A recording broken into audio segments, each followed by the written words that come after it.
Now to derive the third equation for transconductance, again we'll start with our conventional expression for the drain current, that is half Kn dash W by L into VOV square. Okay, rearrange it and find Kn dash W by L. Rearrange this equation and all of you find the equation for Kn dash W by L, that is a product of constant and aspect ratio. It will be 2ID by VOV square. So this we are going to substitute in the previous equation and rewrite. Okay.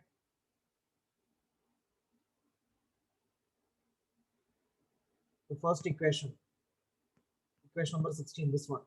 So GM Kn dash W by L into VOV. This was the first equation for transconductance that we got. So instead of writing VOV, we are putting it in the terms of ID.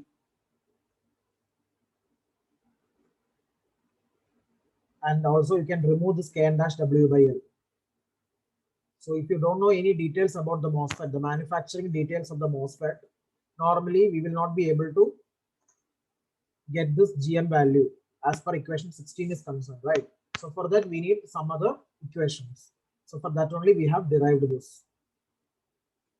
Again, I'm explaining as per equation number 16 is concerned, the transconductance is written in terms of overdrive voltage as well as the manufacturing constant Kn dash and aspect ratio. So if we are unaware about the MOSFET details like aspect ratio and manufacturing technology constant, in that case what you have to do, you have to replace Kn dash W by L.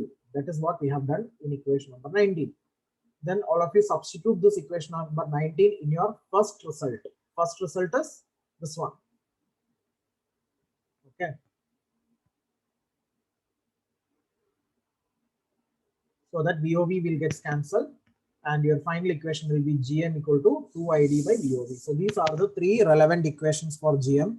So this you have to study by heart, these three equations. Derivation is also important and the result is also important since we are applying these three results in our numerical problems.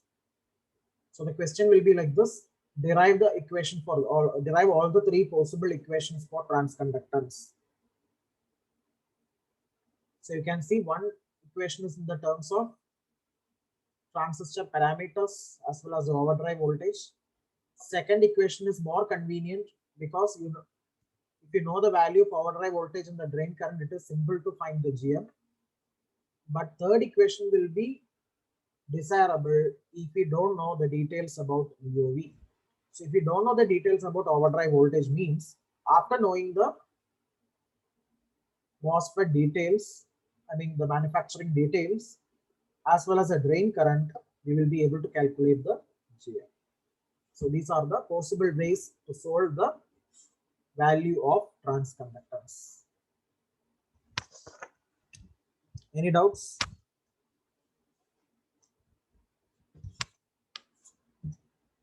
So I hope you have completed this derivation.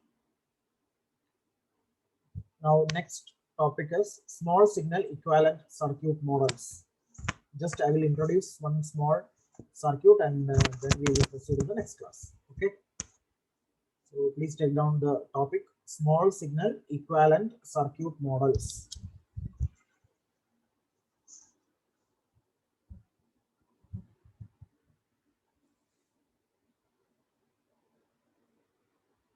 Small signal equivalent circuit models.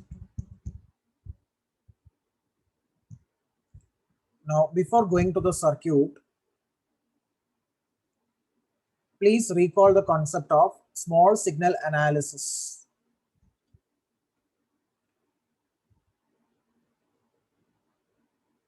Before this topic, I have already explained you the relevance of separating the DC analysis and small signal analysis. In DC analysis, we will deal with the effect of DC circuits only, I mean DC voltages and DC currents. But here we will ignore all the DC quantities. Okay, all the DC voltages and DC currents have been ignored, and we are trying to draw an equivalent circuit of this MOSFET device by considering the effect of AC voltage only. After considering the effect of AC voltage as well as AC current also. Okay, AC quantities. Generally, we are considering only the AC quantities to draw the small signal equivalent circuit of MOSFET. Clear? So this is the small signal equivalent circuit of a typical MOSFET, which is working in common source configuration. You can draw the circuit.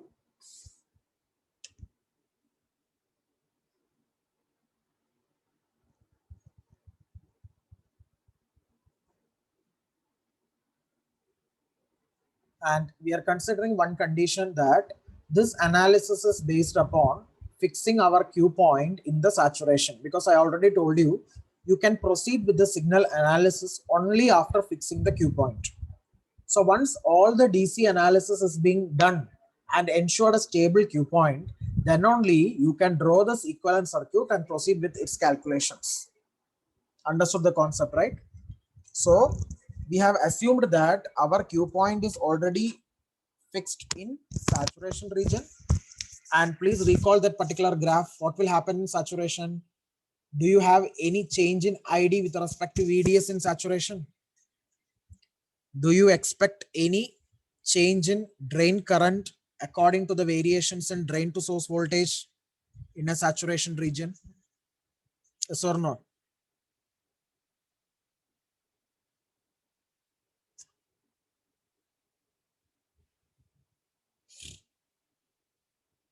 The question is, in saturation region, can you expect any change in drain current according to VDS?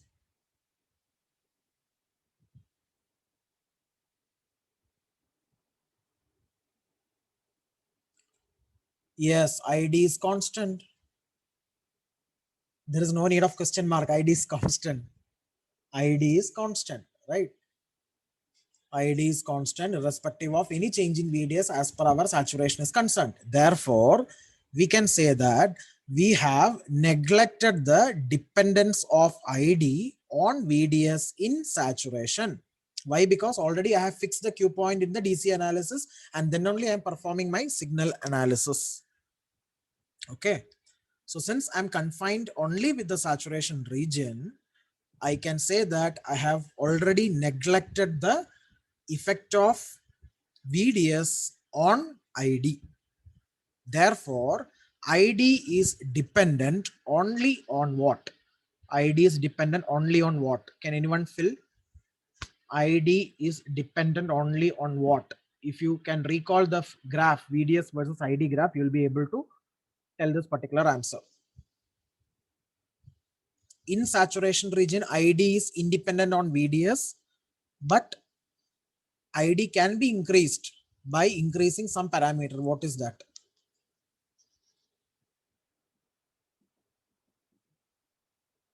Drain current can be increased. See, you have drawn many curves, right? You have drawn many curves in that particular graph. So what was the significance of one graph? Above the other, we have drawn another graph. Above the other one, we have drawn another one. Correct? No? So 2, 3, 4 graphs and all we have drawn. Each graph corresponds to what? Think that portion and tell me the answer. ID is dependent on what? On which parameter the drain current is depending? It is a voltage controlled device. MOSFET is a voltage controlled device. So we have been applying some input voltages to controlling the current. So what is that? Again, I have given a clue.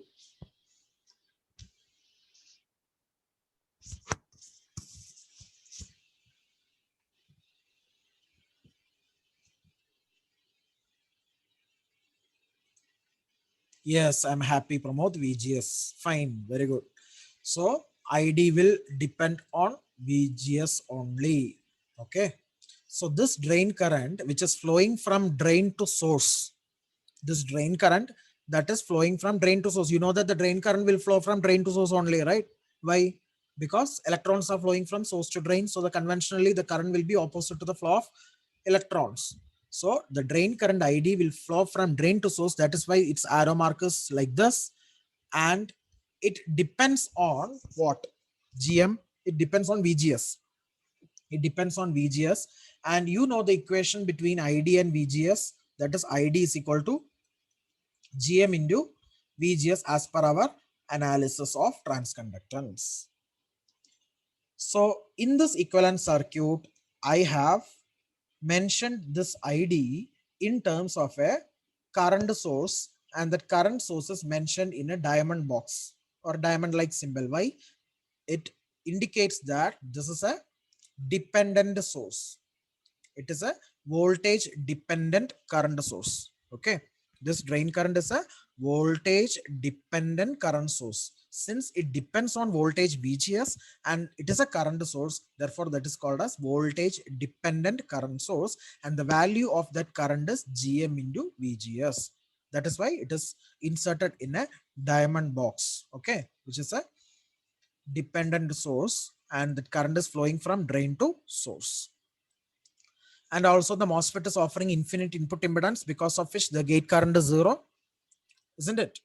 Already in the first class, starting class, I have mentioned, because of that oxide layer presence, IG will be always 0. And this is the input voltage, small letter VGS, across the gate and source. So I hope this equivalent circuit is clear for you, and tomorrow we will try to modify this equivalent circuit by inserting some few more parameters, and then we will perform the analysis on the circuit. So this is the most simplest form of representing a small signal equivalent circuit of a given MOSFET device. Any doubts regarding this, students?